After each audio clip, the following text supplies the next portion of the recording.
आज मुख्यमंत्री पुष्कर सिंह धामी का श्रीनगर दौरा है और 11 बजे श्रीनगर पहुंचेंगे वो। बता दें, श्रीनगर से आशीर्वाद रैली का शुभारंभ करेंगे सीएम धामी। जनसभा को भी इस दौरान संबोधित करेंगे। तो बीजेपी प्रदेश अध्यक्ष समेत कई बड़े चेहरे इस रैली में शामिल होंगे।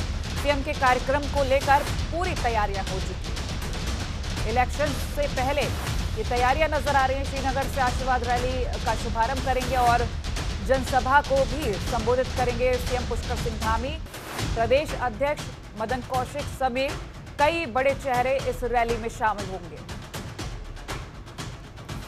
फिलहाल सीएम के कार्यक्रम की पूरी तैयारियां हो चुकी हैं और अब अगर हम बात करें इस रैली को लेकर, तो रैली की तैयारियां तो पहले हो ही चुकी हैं। 11 बजे पहुंचेंगे श्रीनगर सीएम पुष्कर सिंह धामी और इसके अलावा आशीर्वाद रैली के लिए कई तैयारियां की गई है और इसके साथ ही कई बड़े चेहरे इस रैली में शामिल होने जा रहे हैं।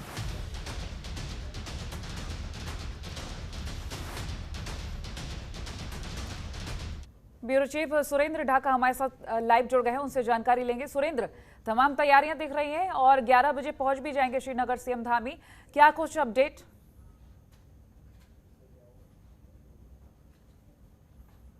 यात्राएं शुरू करने की तैयारी में है। भारतीय जनता पार्टी श्रीनगर से आज जन आशीर्वाद यात्रा निकाल रही है। इस जन आशीर्वाद यात्रा का मतलब यह है कि वो जनता का आशीर्वाद लेकर 2022 के चुनाव में जाएंगे। तो जाहिर सी बात है कि अब चुनावी मोड में पूरी तरह भारतीय जनता पार्टी है और उसने साफ भी कर दिया है कि अब किसी भी स्थिति में चुनाव जो 2022 का रण है वो उन्हें जीतना है। लेकिन श्रीनगर में रैली क्यों रखी गई है, इसका भी लबोलुआब ये है कि जो कांग्रेस ने नए प्रदेश अध्यक्ष बनाए हैं वो श्रीनगर से चुनाव लड़ते हैं।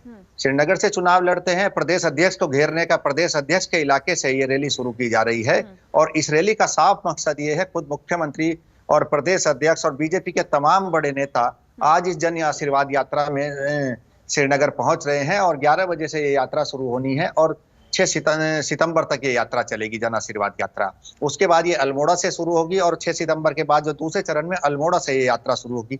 तो भारतीय जनता पार्टी ने पूरा जो सांगठनिक ढांचा है भारतीय जनता पार्टी का वो बहुत मजबूत है और उसी संगठन के दम पर भारतीय जनता पार्टी चुनाव जीत कर आती है। लेकिन अभी एंटी इनकम्बेंसी है, लगातार 3 मुख्यमंत्री बदले गए हैं, तो उसको भी भारतीय जनता पार्टी जो आला कमान है वो भाप गया है और वो इतने पहले से चुनावी मैदान में उतर चुका है और जो चुनावी रणनीति है लगातार उस पर मंथन चल रहा है। आज जन आशीर्वाद यात्रा उसी क्रम में है। इसमें मुख्यमंत्री जन आशीर्वाद यात्रा की शुरुआत करेंगे और केंद्रीय मंत्री माफ कीजिए जो प्रदेश अध्यक्ष हैं मदन कौशिक, वो भी इस यात्रा में शामिल होंगे और आज ये यात्रा शुरू होगी। इसका इम्पैक्ट पूरे प्रदेश भर में देने की तैयारी भारतीय जनता पार्टी ने कर ली है। कोमल, ठीक, सुरेंद्र, देखा जाए तो पार्टी के सामने कई बड़ी चुनौतियां हैं। पहले तो जिस तरह से आपने बताया 3 चेहरे बदले गए मुख्यमंत्री के, अब ऐसे में सबसे बड़ा सवाल तो यही है कि सामने से विपक्ष भी लगातार सवाल घेरे जा रहा है और ऐसे में अब ये 3 जो चेहरे बदले गए उसको लेकर भी जनता को बताना होगा कि क्यों आखिर ये हुआ और साथ ही कई तैयारियां और अब आम आदमी पार्टी और कांग्रेस की तरफ से भी बड़ी चुनौतियां खड़ी की जा रही हैं। कहीं ना कहीं आने वाला जो चुनावी वक्त है थोड़ा मुश्किल भरा जरूर रह सकता है। देखिए कोमल, एक चीज समझनी होगी, जब भी कोई पार्टी सत्ता में होती है तो उसके साथ एंटी इनकम्बेंसी बराबर चलती है और जिस तरह पिछले दिनों मुख्यमंत्री बदले गए और उसके बाद जो विपक्ष ने एक हमला किया है सरकार पर रोजगार को लेकर, पलायन को लेकर और जिस तरह मुख्यमंत्री बदलने की जो कवायद भारतीय जनता पार्टी ने की उसको लेकर, तो तमाम तरह के ऐसे मुद्दे लेकर भारतीय जनता पार्टी महंगाई के मुद्दे पर कांग्रेस जो है भारतीय जनता पार्टी को घेरने की तैयारी कर रही है। लगातार बिगुल फूंका जा रहा है। लगातार आप देखेंगे जो पूर्व मुख्यमंत्री हैं हरीश रावत, उनके लगातार बयान आ रहे हैं।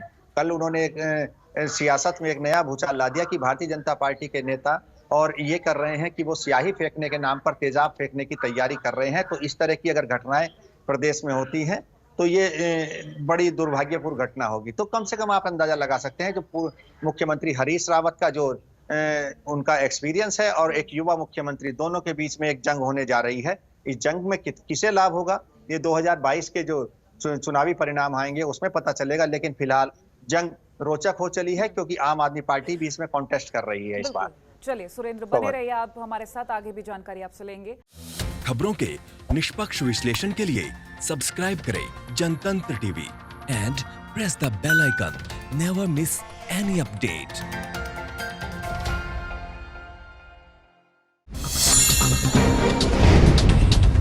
Download the Janatantra TV app, available on Google Play and App Store.